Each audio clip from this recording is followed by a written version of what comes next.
हमारी संस्कृति, हमारे संस्कार सदा रहें हमारे साथ। सब्सक्राइब करें तिलक। एक पुत्र होने के नाते मेरा केवल एक ही धर्म है कि मैं अपने पिता के दिए हुए वचन को छूटा ना होने दूं। अच्छी बात है। यदि भाग्य में हजारों यादव वीरों का रक्तपात लिखा है तो ऐसा ही सही। हजारों यादव वीरों का रक्तपात? क्यों?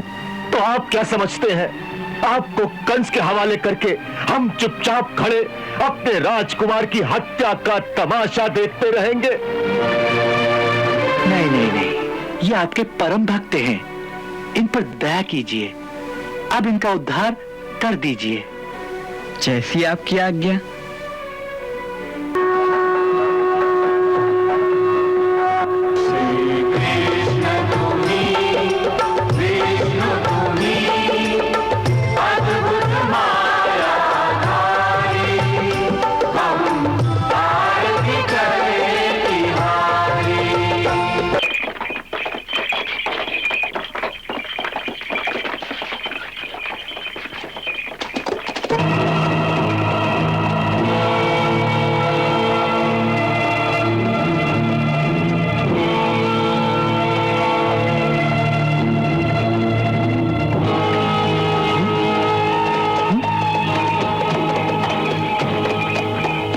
ये सब कौन है अक्रूर जी?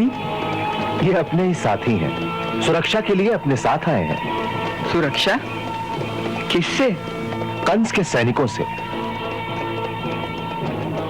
उसकी नीयत में खोट है। हो सकता है कि उसने ऐसी योजना बनाई हो कि मथुरा पहुंचने से पहले ही उसके सैनिक रास्ते में घेर कर हमें मार डालें। इसीलिए हमने उससे भी बचने का प्रबंध कर रखा है। परंतु ये मुट्ठी भर लोग सेना का सामना कर सकेंगे? ये मुट्ठी भर नहीं है। हमने एक आत्म बलिदानी दस्ता तैयार किया है, जिसे ऐसी बहुत सी टुकड़ियों में बांट दिया गया है। एक टुकड़ी हमारे साथ है, एक टुकड़ी आगे यमुना घाट पर पहरा दे रही है, जहां से हमें नदी पार करनी है। ऐसी एक टुकड़ी नदी के पार दूसरे किनारे अपने साथ साथ आगे चल रही है। वो देखिए। हाँ?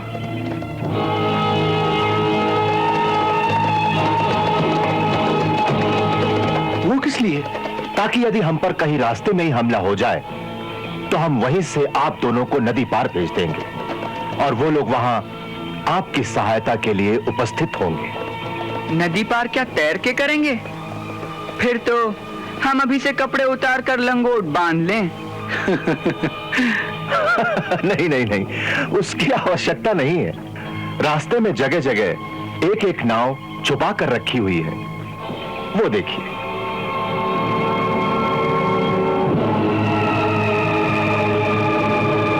ये सारा प्रबंध तो बहुत अच्छा है अक्रूर जी, परंतु जिस सेना के भय से ये सब कर रहे हैं उसका पता कैसे लगेगा? उसके लिए हमारे साथी इन पहाड़ियों के ऊपर निरंतर पहरा दे रहे हैं, वो देखिए।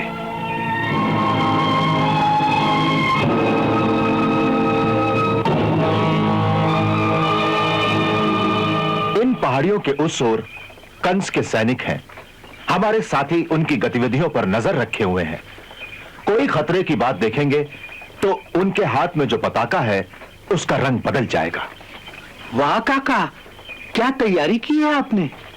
मान गए हम आपकी सुरक्षा प्रणाली को।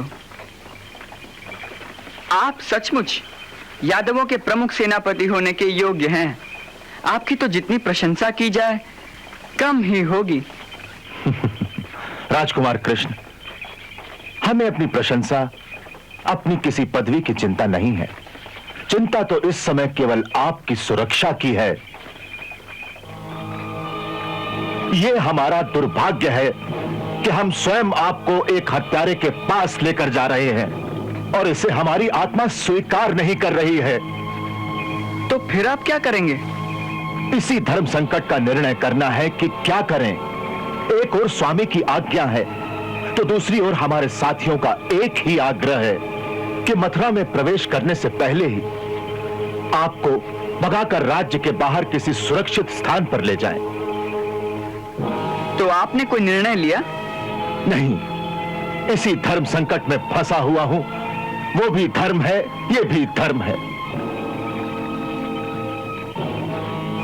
आप निर्णय नहीं कर सकते अक्रूर जी, परंतु मैं निर्णय कर चुका हूं। क्या? अक्रूर जी, इस समय आपके सामने दो विरोधी कर्तव्य हैं, परंतु मेरे सामने तो एक ही कर्तव्य है। आप एक राजनीतिज्ञ का धर्म निभा रहे हैं, परंतु मैं केवल एक पुत्र का कर्तव्य देख रहा हूं। एक पुत्र होने के नाते मेरा केवल एक ही धर्म है कि मैं अपने पिता के दिए हुए वचन को छूटा ना होने दूं। मेरे पिताश्री ने कंस को जो वचन दिया है उसका मुझे पालन करना होगा। यही एक पुत्र का धर्म है। इसीलिए इस समय आपका एक ही कर्तव्य है कि आप अपने स्वामी की आज्ञा अनुसार मुझे ले जाकर महाराज कंस के हवाले कर दीजिए।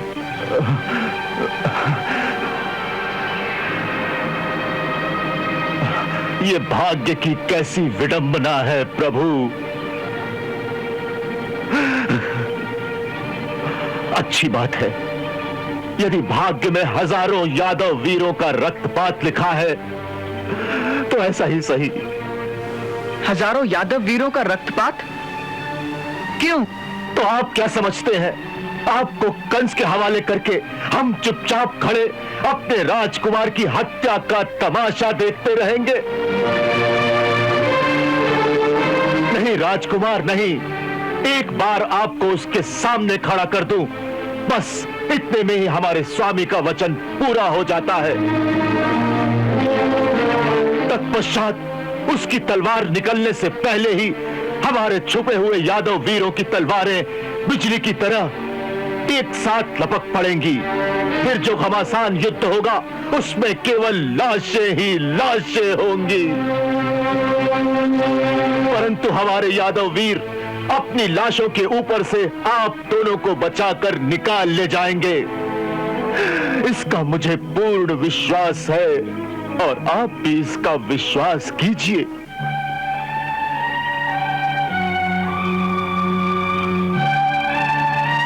अक्रूर जी, मुझे तो आपकी वीरता पर पूर्ण विश्वास है, आपकी राजभक्ति पर भी विश्वास है,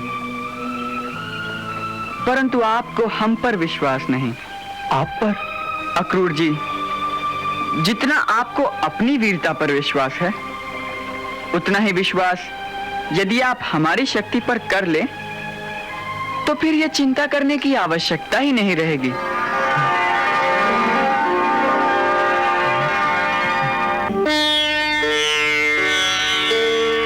राजकुमार कृष्ण, यही बात मुझे महामुनि गर्ग ने भी एक बार कही थी, परंतु हम कर्म योगी हैं, अंधविश्वासी नहीं। हमारा जो कर्तव्य है उसी का पालन करना हमारा धर्म है, वही हमें करने दीजिए। इसी में हमारी सहायता कीजिए प्रभु, सहायता कीजिए। बड़ी सुंदर बात कही आपने अक्रूर जी। अच्छा, आप वही कीजिए जिसे आपकी आत्मा स्वीकार करे। हम वचन देते हैं कि आप जो कहेंगे हम वही करेंगे। नहीं नहीं नहीं, आप हमारे स्वामी हैं, ये क्या कह रहे हैं आप? अपने कर्मयोगी काका को प्रणाम कर रहा हूं अक्रूर जी।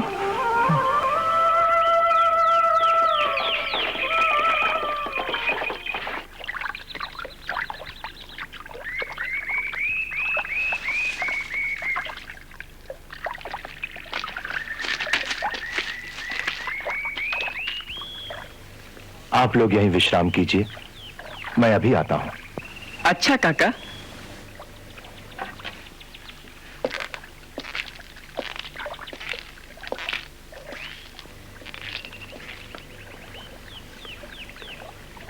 क्या सोचना है? हमारी चौथी टुकड़ी के घुड़सवार अभी यमुना पार की चौकी पर नहीं पहुंचे। पहुंच चुके होंगे, केवल प्रकट नहीं हुए। अर्थात? अर्थात ये कि हमारी यही आज्ञा थी, वहां पहुंचकर कहीं छुपे रहें और तभी प्रकट हों जब नदी के दोनों किनारों पर बाकी सारे प्रबंध योजना अनुसार ठीक हों और हम उसका इशारा करें। उसके लिए हमें यमुना जी में स्नान करना पड़ेगा। वही हमारा गुप्त संकेत है। अर्थात? अर्थात ये कि जब तक हम 3 बार डुबकी लगाएंगे तब तक वो प्रकट नहीं होंगे। केवल जब हम 4थी बार डुबकी लगाएंगे वही हमारा गुप्त संकेत होगा कि कार्यवाही का समय आ गया है। वाह, बड़ी सुंदर चाल है आपकी काका। ये रणनीति है राजकुमार, आप नहीं समझोगे। जी, इसे तो आप ही अच्छी तरह समझते हैं। सारथी, हमारे स्नान करने के कपड़े ले आओ।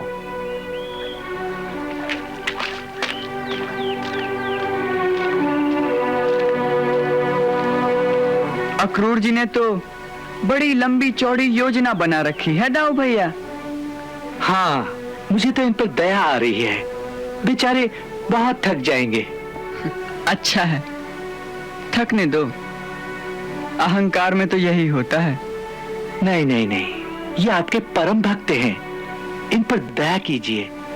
अब इनका उद्धार कर दीजिए। जैसी आपकी आज्ञा।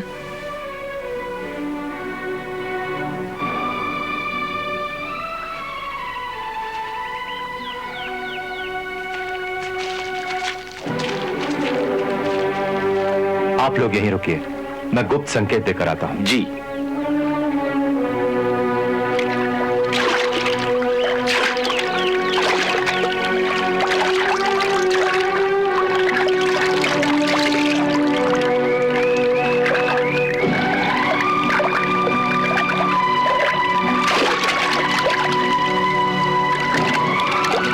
अक्रूर जी,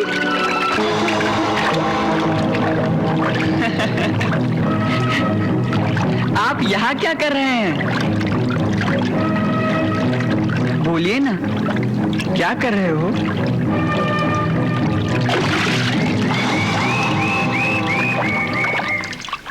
काका, क्या बात है? क्या देख रहे हो? कुछ नहीं। काका, आपने हमारी बात का उत्तर नहीं दिया। आप इस स्थान पर क्या करने आए हो? बोलिए ना काका, कुछ तो उत्तर दीजिए।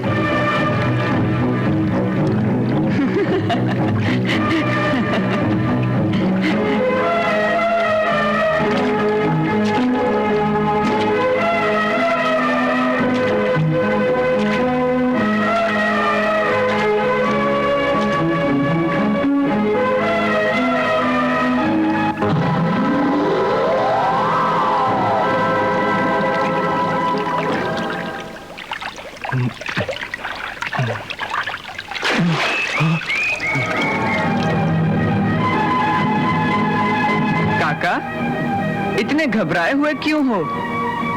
क्या बात है? वो नहीं नहीं,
हे महात्मा, हम तुमसे अति प्रसन्न हैं। बहुत काल से हमारी सुरक्षा की चिंता के कारण तुम्हारे हृदय में केवल हमारा ही ध्यान था, हमारा ही चिंतन था। यह अवस्था बड़े बड़े योगियों को भी सहज में प्राप्त नहीं होती कि उनके हृदय में प्रति क्षण केवल हमारा ही अखंड ध्यान रहे। यह अवस्था तुम्हें अपने पूर्व जन्मों की तपस्या और गुरु कृपा से प्राप्त हुई है, जिसके फलस्वरूप आज तुम्हें हमारे वो दुर्लभ दर्शन प्राप्त हुए हैं जो कोटि कोटि युगों में किसी विरले जीव को ही प्राप्त होते हैं। तुम्हारी अटल राजभक्ति के फलस्वरूप आज हम तुम्हें अपनी सहज भक्ति प्रदान करते हैं। तुम्हारी कर्तव्य निष्ठा के कारण अपने कर्म पथ पर डटे रहने का तुम्हारा अहंकार क्योंकि निस्वार्थ था, इसीलिए वो अहंकार तुम्हारा दोष नहीं माना जाएगा। हम तुम्हें तुम्हारे उस निस्वार्थ अहंकार के बदले भगवत परायण होने की भावना प्रदान करते हैं।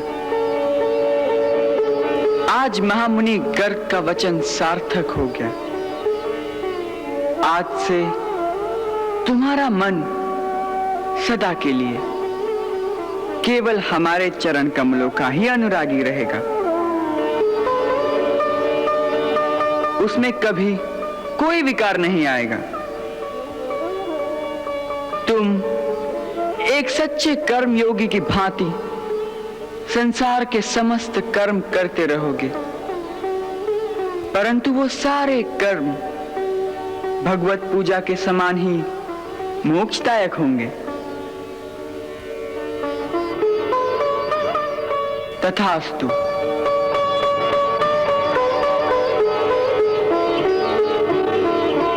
प्रभु, आपकी असीम कृपा से आज मैं कृत्य हो गया प्रभु, कृत्य हो गया।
स्वामी, आप चौथी डुबकी लगाना भूल गए। अब चौथी डुबकी की आवश्यकता नहीं रही। परंतु कुछ नहीं, सारे काम ठीक हो गए सारे काम। सुनो, सब साथियों से कह दो कि अब चिंता करने की कोई बात नहीं।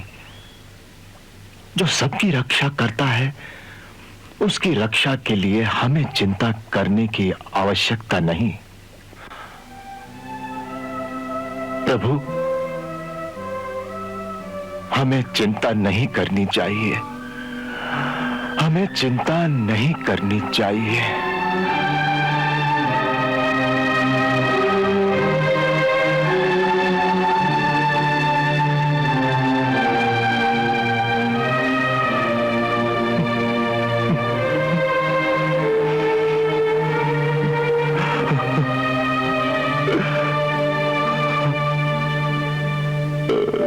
काका, ये आप क्या कर रहे हैं? मैं अब तक आपको नहीं पहचान सका, मुझे क्षमा कर दो।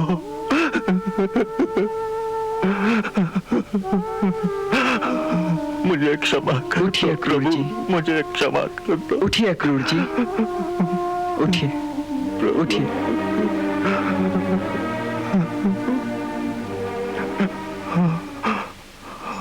अक्रूर जी, हम तो केवल आपकी चिंता दूर कर रहे थे।